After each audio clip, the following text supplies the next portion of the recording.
नमस्कार किसान साथियों, मैं अमर कुमार पटेल आपका एग्रीकियन चैनल में स्वागत करता हूं। किसान साथियों, इस समय में धान में बहुत ज़्यादा प्रॉब्लम देखने को मिल रहा है।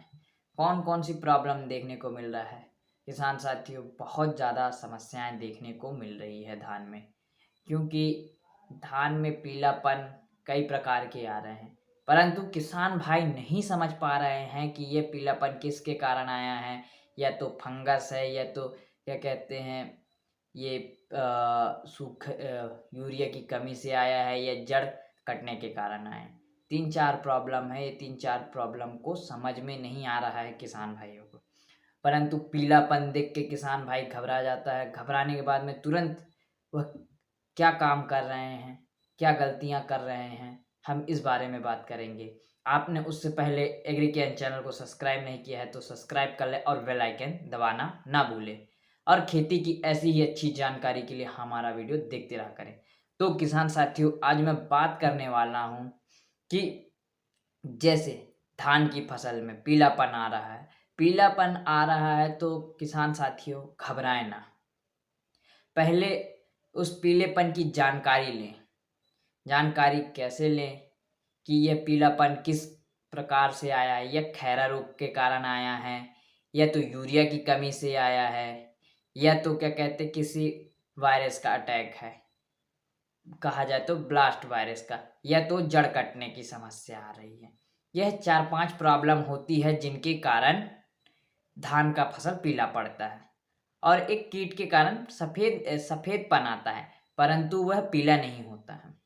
तो किसान साथियों, कीट का अलग ही अटैक होता है, परंतु कहा जाए तो धान में यह सभी प्रकार की प्रॉब्लम आ रही है, 4 प्रकार की। और इस साल कुछ ज़्यादा मात्रा में आ रही है। बहुत सारे किसान परेशान हो चुके हैं कि ये क्या हो रहा है। और पीलापन देखने के बाद में किसान भाई क्या गलतियां कर रहे हैं? पीलापन देखने के बाद में किसान भाई ये सोच रहे हैं कि यूरिया की कमी के कारण यह पीलापन है। तो यूरिया लेके आते हैं मार्केट से और डाल देते हैं, और वह पीलापन बहुत तेजी से बढ़ने भी लगता है। और कई किसान भाइयों का रुक भी जाता है, क्योंकि यूरिया की कमी के कारण होता है तो वो रुक भी जाता है, ऐसा नहीं है। परंतु कई किसान भाइयों के साथ ऐसा हो रहा है कि वह पीलापन दूसरे कारण से आ रहा है, जैसे कि फंगस के कारण, या तो जड़ कटने के कारण, और तीसरा खैरा रोग के कारण। तो यह 3 रोग है, जो खैरा रोग हो गया, और जड़ कटने के कारण, और फंगस के कारण। फंगस बोला जाए तो ब्लास्ट रोग के कारण। यह जो 3 प्रॉब्लम है। और चौथा यूरिया के कारण आता है, तो किसान भाई वो तो ऊपर से पीलापन होना शुरू हो जाता है, जो कि क्लोरोफिल की मात्रा कम होती है, इस कारण पीलापन आता है। तो यह 4 कारण होते हैं। 4 कारण में पहले से पत्तियां पीली पड़ना शुरू होती है ऊपर से। तो आप देख सकते हैं स्क्रीन में, ऐसा पीलापन पड़ना क्लोरोफिल के कारण से। तो उसमें यूरिया की मात्रा डालेंगे तो वह अपने आप मेंटेन कर लेता है, और फिर वह फोटोसिंथेसिस अच्छे से करने लगता है, तो वो सही हो जाता है झंडा पत्ता। परंतु जब दूसरा कारण, जैसे कि पीलेपन, धब्बा धब्बा पीलापन, जैसे पत्तियों में आप देख सकते हैं ऐसा धब्बा धब्बा पीलापन होता है, तो यह ब्लास्ट रोग की लक्षण है। ब्लास्ट रोग के लक्षण में यूरिया का प्रयोग ना करें, किसी प्रकार के खाद का प्रयोग ना करें। अगर किसी प्रकार के खाद का प्रयोग करते हैं तो बहुत ही जल्दी वह वायरस बड़ा विकराल रूप ले सकता है। कहा जाए तो वह वायरस 4 दिन में फैलने वाला था आपके खेत में, तो वो एक ही दिन में फैल जाएगा। तो किसान साथियों, यह भी यूरिया या किसी प्रकार के खाद का प्रयोग ना करें पीलापन देख के। पीलापन के लक्षण पहले पहचानें। पीलापन के लक्षण कैसे पहचानें? कि वह अगर ऊपर से हल्का-हल्का पत्तियाँ पीली हो रही हैं, ऊपर की पूंछियाँ जिसे कहते हैं अपन, तो पत्तियों के नोक अगर पीले हो रहे हैं तो वो यूरिया की कमी के कारण होते हैं। और दूसरा किसान साथियों, जब खैरा रोग लगता है, तो खैरा रोग में आप देख सकते हैं स्क्रीन में कि एक साइड की पत्तियां पीली पड़ती हैं, फिर दूसरी साइड की पीली पड़ती है, हैं? खैरा रोग के तो जिंक की मात्रा अगर आप डालेंगे तो वो भी ठीक हो जाएगा। और तीसरा, जैसे ब्लास्ट रोग के बारे में बात करेंगे, तो ब्लास्ट रोग जब लगता है किसान साथियों, तो उसमें गोला गोला धब्बा धब्बा होता है। पहले गोले गोले टाइप के धब्बे होते हैं, आप स्क्रीन में देख सकते हैं। तो स्क्रीन में आप देख सकते हैं कैसे धब्बा होता है, गोला गोला, उस टाइप की धब्बा होगी तो ब्लास्ट रोग का। ब्लास्ट रोग में आप ज़्यादातर ध्यान दें कि किसी प्रकार का खाद का प्रयोग नहीं करना है। और चौथा किसान साथियों, जड़ कटने का। जड़ कटने में क्या होता है कि आप जड़ उखाड़ के देखेंगे, किसी भी कीटों का अटैक रहता है, जैसे दीमक हो गया, लट हो गया, बहुत सारी कीटों का अटैक होता है, तब वह जड़ कटने की समस्या आ रही है। और इस साल बहुत ही ज़्यादा मात्रा में आ रही है जड़ कटने की समस्या, और दूसरा ब्लास्ट रोग का, और तीसरा खैरा रोग का। यह 3 चीज़ें बहुत ज़्यादा मात्रा में आ रही है। और कहा जाए तो किसान साथियों, यूरिया की कमी के कारण कोई रोग मतलब कोई बीमारियां इस साल ज़्यादा नहीं देखने को मिल रहा है, पीलापन।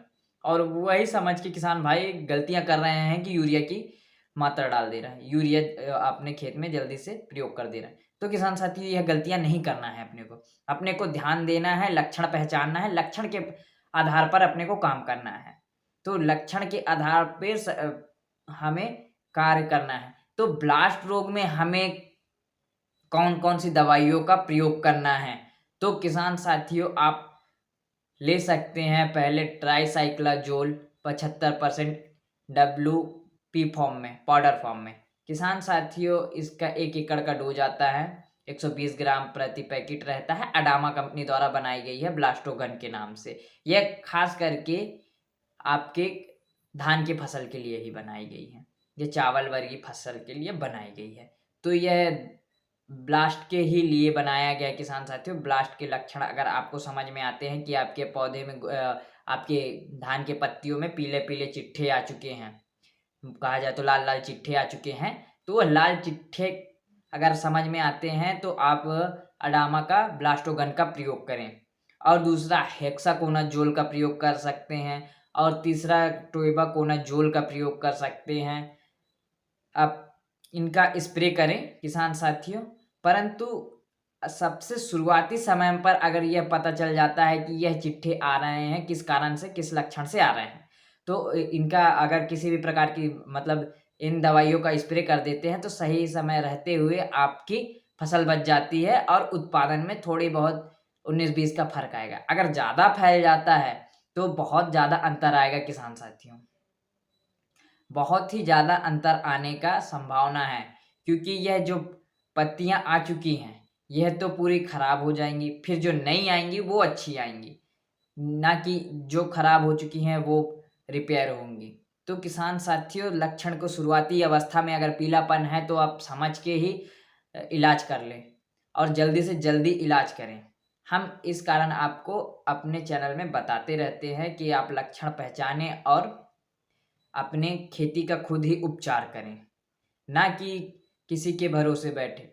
और थोड़ा सा समझदारी दिखाने की प्रयास रखें कि मतलब हमें लक्षण जरूर पहचाने की, ना समझी ना करें किसी प्रकार की। हमारी 12 महीने की मेहनत लगी होती है फसलों में, तो फसलों को पहचाने, मतलब बीमारियों को पहचान के ही इलाज करें। हर प्रकार की बीमारियां, अलग अलग प्रकार की बीमारियां आती रहती हैं हर सीजन में, हर समय में, हर साल कुछ ना कुछ नया आता है। जैसे कि हमारे लिए कुछ नया था 2019 में कोविड-19, वैसे धान के लिए भी या किसी भी फसल के लिए नई नई बीमारियां आती रहती हैं। तो किसान साथियों घबराएं ना, और इसका इलाज शुरुआती अवस्था में आप कर सकते हैं। तो किसान साथियों, हम आपसे अगले वीडियो में मिलेंगे, तब तक के लिए नमस्कार। यह वीडियो हमें मालूम है कि लंबी हो चुकी है, परंतु जानकारी अच्छी लगेगी तो लाइक करें और सब्सक्राइब जरूर करें, और कमेंट करना ना भूलें किसान साथियों।